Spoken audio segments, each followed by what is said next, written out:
हम जो बुक कर रहे हैं उसका नाम है 7 habit of highly effective people by Stephen R Covey. अब तक हमने जो किया है वो है हैबिट 1 और हैबिट 2। हैबिट 1 का नाम है बीइंग प्रोएक्टिव, यानी इसमें हमने सीखा था कि कैसे हमें अपनी लाइफ का चार्ज अपने हाथों में लेना है। ऑथर एक बहुत अच्छा मेटाफर इसमें यूज करते हैं कि आप ये समझो कि आप अपने लाइफ के डिजाइनर हो।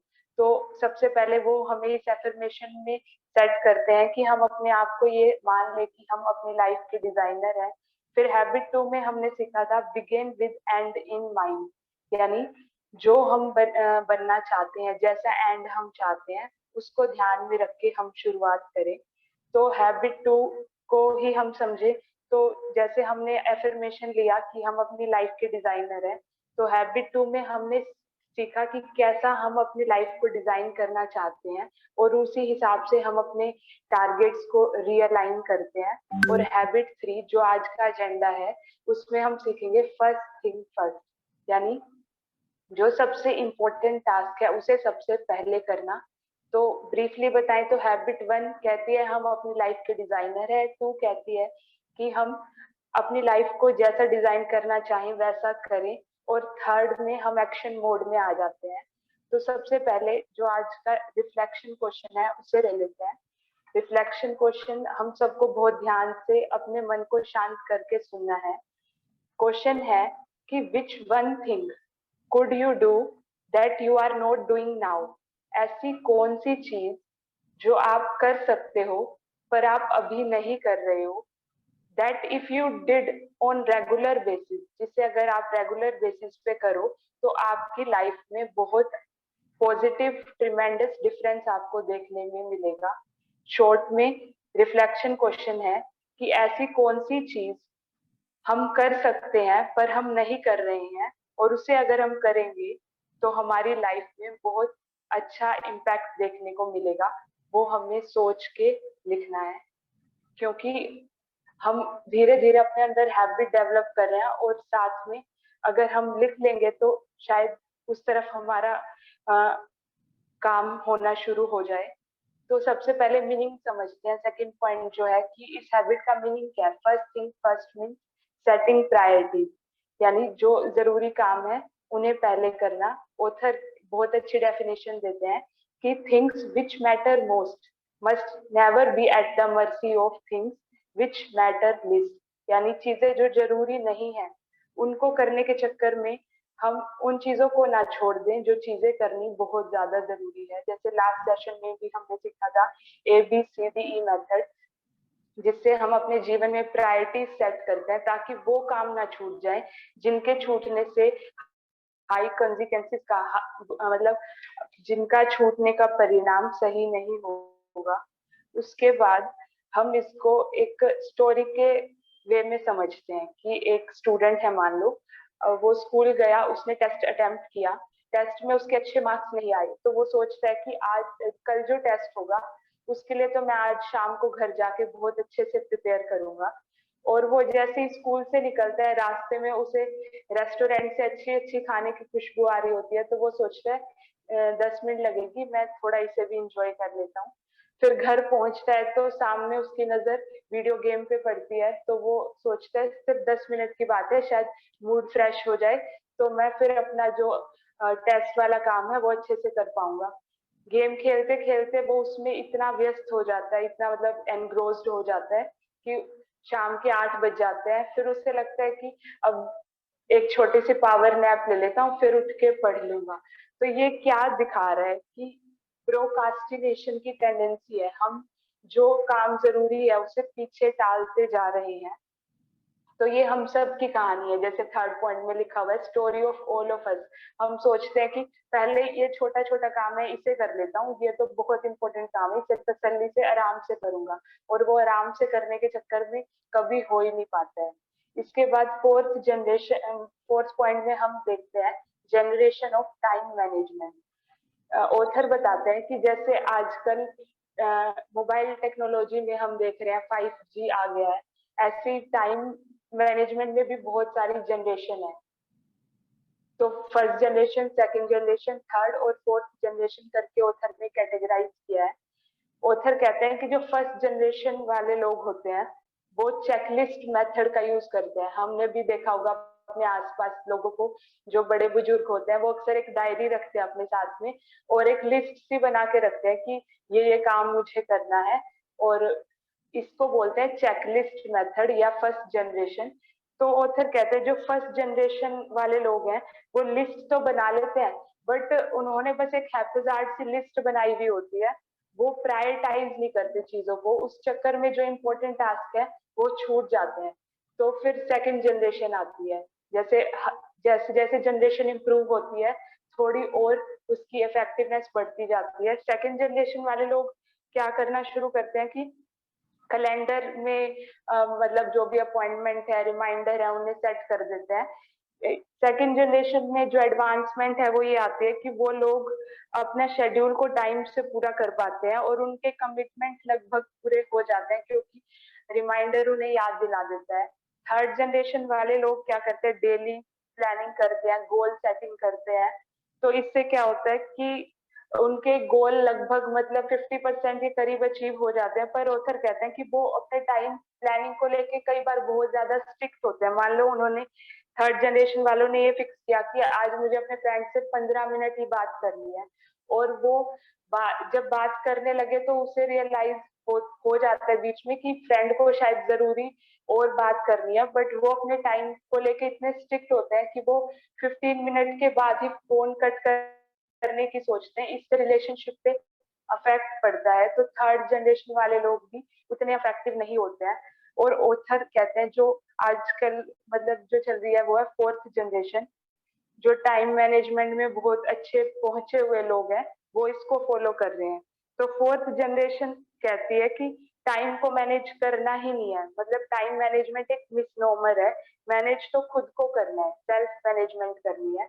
तो ऑथर का एक बहुत फेवरेट कॉन्सेप्ट है प्रोडक्शन एंड प्रोडक्शन कैपेबिलिटी। उसमें ऑथर कहते हैं कि दोनों चीजों का बैलेंस हमें लेके चलना है। प्रोडक्शन मतलब जैसे हमने फर्स्ट सेशन में शेयर किया था, हैन और गोल्डन एग वाली जो स्टोरी हमने सुनी है, कि हमें गोल्डन एग्स को भी संभाल के रखना है और हैन को भी संभाल के रखना है, यानी जिससे प्रोडक्शन करवाना है, प्रोडक्शन कैपेबिलिटी। यानी हम अपने केस में ले तो हम खुद, हमें अपने आप को भी ग्रूम करना है और साथ में ये भी ध्यान रखना है कि जो रिजल्ट हमें चाहिए, जो गोल्डन एग्स हमें चाहिए वो हम ले पाए। तो फोर्थ जनरेशन क्या कहती है कि सेल्फ मैनेजमेंट करना है।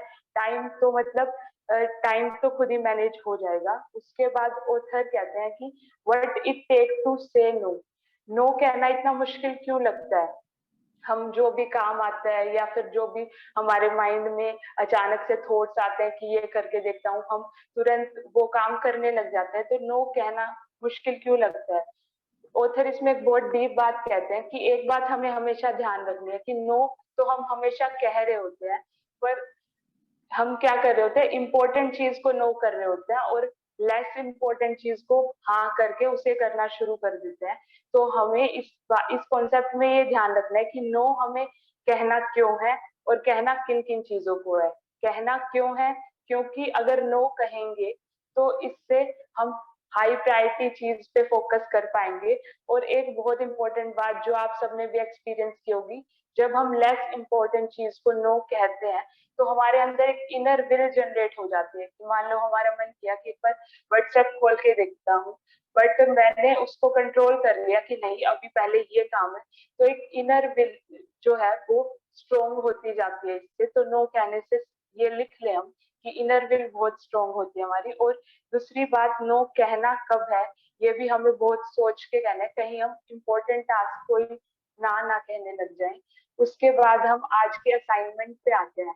असाइनमेंट में हमें क्या करना है, जो भी नोटबुक हम लेके बैठे हैं उसको, उसके जो पेज है हमारे सामने उसको 4 पार्ट्स में डिवाइड करना है, जैसे इस पिक्चर में दिखाया हुआ है।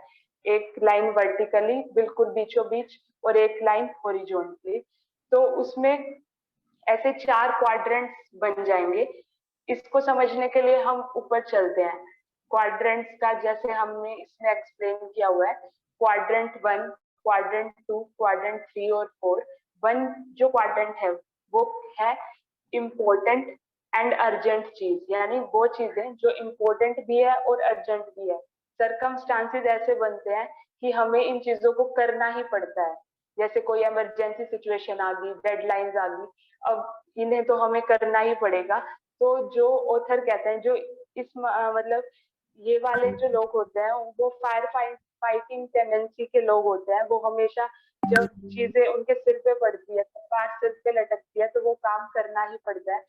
और क्वाड्रेंट 2 की जो एक्टिविटीज है, इम्पोर्टेंट बट नॉट अर्जेंट, ये वो एक्टिविटीज है जो हमसे पुअर टाइम मैनेजमेंट के चलते मिस हो जाती है। जैसे इसमें लिखा हुआ है प्लानिंग, पर्सनल डेवलपमेंट और रिलेशनशिप्स। हम ज्यादा टाइम कहाँ देते हैं, क्वाड्रेंट 3 और क्वाड्रेंट 4 की एक्टिविटीज को।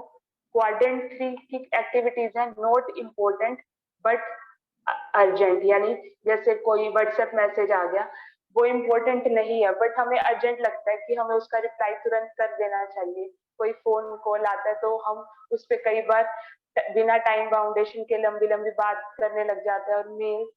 तो इस तरह क्वाड्रेंट 3 में ऑथर ने रखा है उन एक्टिविटीज को जो इम्पोर्टेंट नहीं है बट हमें अर्जेंट लगती है। और क्वाड्रेंट 4 में वो एक्टिविटीज आती हैं जो ना ही इम्पोर्टेंट है ना ही अर्जेंट है। इन्हें हम टाइम वेस्टर्स कह सकते हैं।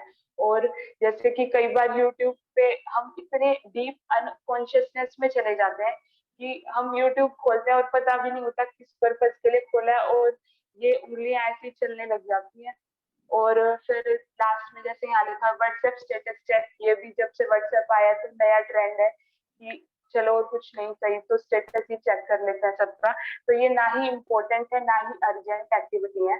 तो आज के असाइनमेंट में हमें ये करना है कि जो हमने 4 क्वाड्रेंट्स बनाए हैं, आज के दिन को ये ऑब्जर्व करके लिखना है कि वो कौन सी एक्टिविटी हमने की आज जो अर्जेंट भी थी, इम्पोर्टेंट भी थी, यानी जिनकी डेडलाइंस की वजह से हमने वो की, उसे हम क्वाड्रेंट 1 में डालेंगे। क्वाड्रेंट 3 में हम वो एक्टिविटी डालेंगे जो इम्पोर्टेंट नहीं थी बट हमें अर्जेंट लगी इसलिए हमने की। तो जैसे ऑथर ने इनका नाम दिया है इंटरप्शन।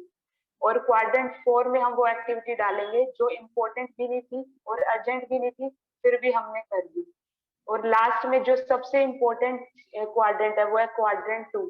जो एक्टिविटीज हमारी छूट ही गई वो इसमें डालनी है, जो आपको लगता है कि अगर हमने अच्छे से टाइम प्लानिंग की होती तो हम उन्हें कर पाते, उन्हें हम इस क्वाड्रेंट में डालेंगे। ऑथर कहते हैं कि जो क्वाड्रेंट 2 के लिए टाइम हमें निकालना है वो क्वाड्रेंट 3 और 4 को नो कह के निकलेगा। मतलब कि क्वाड्रेंट 3 और 4 की एक्टिविटीज को जब हम एलिमिनेट कर देंगे तभी हम क्वाड्रेंट 2 के टास्क को पूरा कर पाएंगे।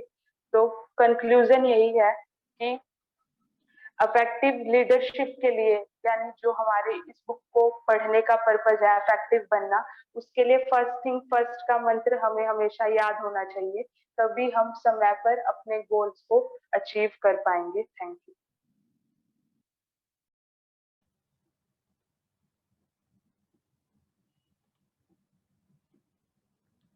Excellent sharing Anshul ji, excellent, super. बहुत ही इम्पोर्टेंट ये रहा और बहुत ही अच्छे से एक्सप्लेन किया, वंडरफुली। तो ये रीडिंग सेशन कौन से क्वाड्रेंट में आएगा, कोई शेयर करना चाहेगा?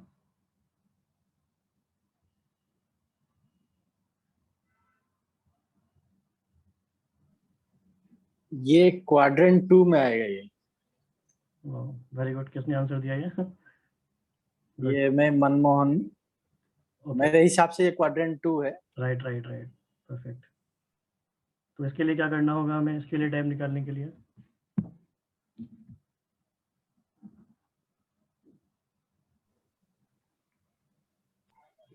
ये आप डेली का जो टू डू लिस्ट बनाते हैं तो ये आप क्वाड्रेंट 2 में डालेंगे तो ऑटोमेटिकली क्वाड्रेंट 2 तो सबसे नॉट अर्जेंट और इम्पोर्टेंट एक्टिविटी है। और जैसे स्पीकर ने बताया कि ये हमसे ओवरलुक हो जाता है क्योंकि हम लोग अर्जेंट में हमेशा हमारा अटेंशन और टाइम एनर्जी पूरा लगाते रहते हैं क्योंकि अर्जेंटली उसको निपटाना है। जो अर्जेंट नहीं है बट इम्पोर्टेंट है, जैसे आज की एक्टिविटीज हम लोग कर रहे हैं तो उसको हम लोग ध्यान देंगे। तो जैसे बुक में भी ऑथर ने भी बताया ये चीज। राइट। केएल सर, आप कुछ कहना चाहते हैं इसके बारे में?